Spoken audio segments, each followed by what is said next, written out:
Bueno, bienvenidos. Hoy vamos a meternos a fondo con las recientes fluctuaciones del Dow Jones 30.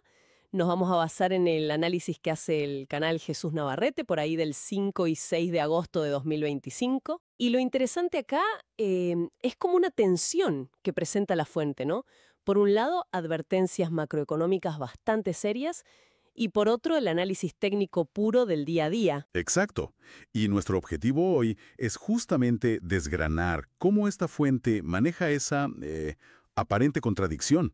O sea, cómo usan tanto los indicadores económicos grandes que pintan un cuadro, digamos, preocupante, como las herramientas técnicas más inmediatas, ya sabes, gráficos, indicadores, para intentar interpretar los movimientos diarios. En un PIB que podría ser engañoso, falta de ahorros de emergencia en la gente, comparaciones con 2008 y desconfianza en las cifras oficiales de empleo. Sí, sí. Y lo curioso es cómo contrastan esa visión pesimista con el análisis técnico de cada día.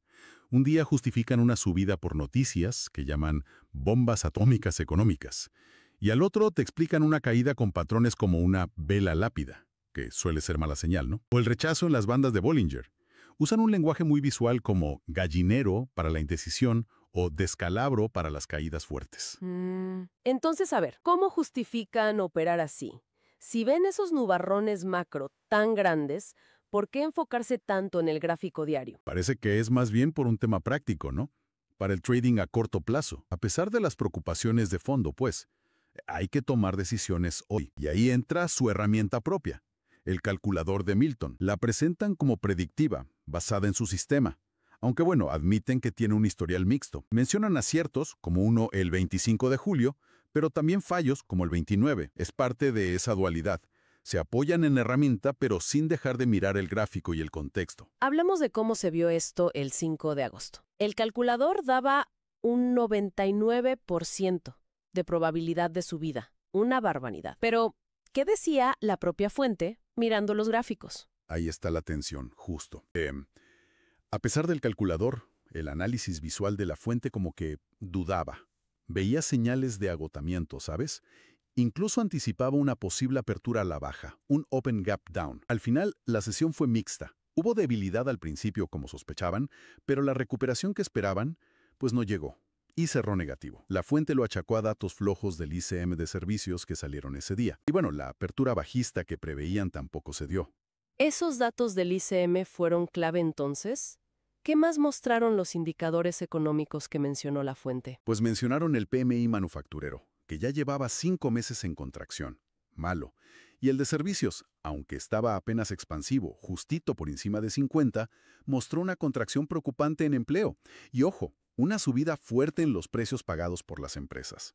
Un máximo de casi 3 años. Débil y precios al alza. ¿Eso suena a estanflación? Exactamente. Y ese es el dilema para la Reserva Federal que la fuente destaca. Es complicado. Si suben las tasas para frenar la inflación, podrían ahogar más la economía. Pero si las bajan para estimularla, podrían disparar los precios. Un lío. La fuente mencionó que el mercado no veía muy probable una reunión de emergencia de la Fed.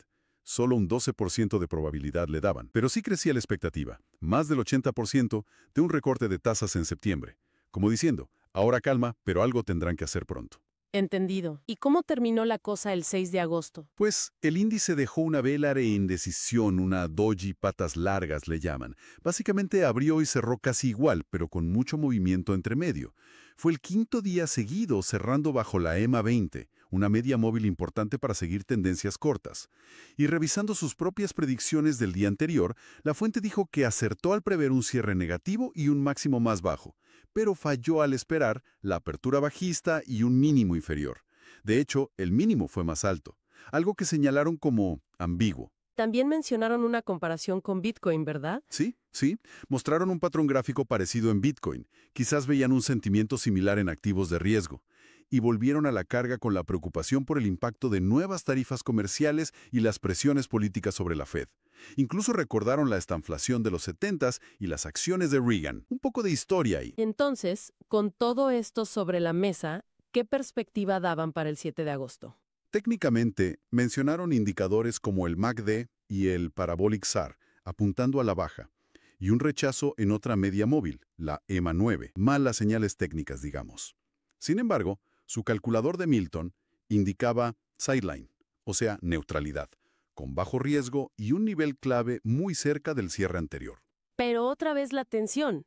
A pesar de esa señal neutral del calculador, el sentimiento personal que expresaba la fuente era muy negativo para el día 7. Esperaban una apertura muy bajista, un open gap down, por datos de empleo importantes que salían y la entrada en vigor de nuevas tarifas. Eso sí, fueron cautos, ¿eh?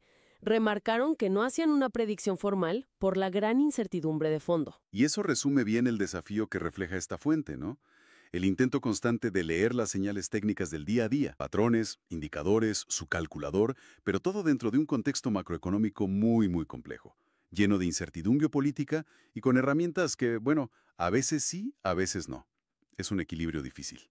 Lo que nos lleva a una reflexión final, creo, inspirada justo por esa complejidad que la misma fuente admite. Si el propio análisis reconoce estas contradicciones entre modelos, gráficos diarios y los temores económicos de fondo, ¿qué peso real deberíamos darle a esas señales técnicas de tan corto plazo? Sobre todo al intentar navegar el rumbo más profundo del mercado en un entorno tan inherentemente incierto como el que describen. Una pregunta para pensar, ¿no?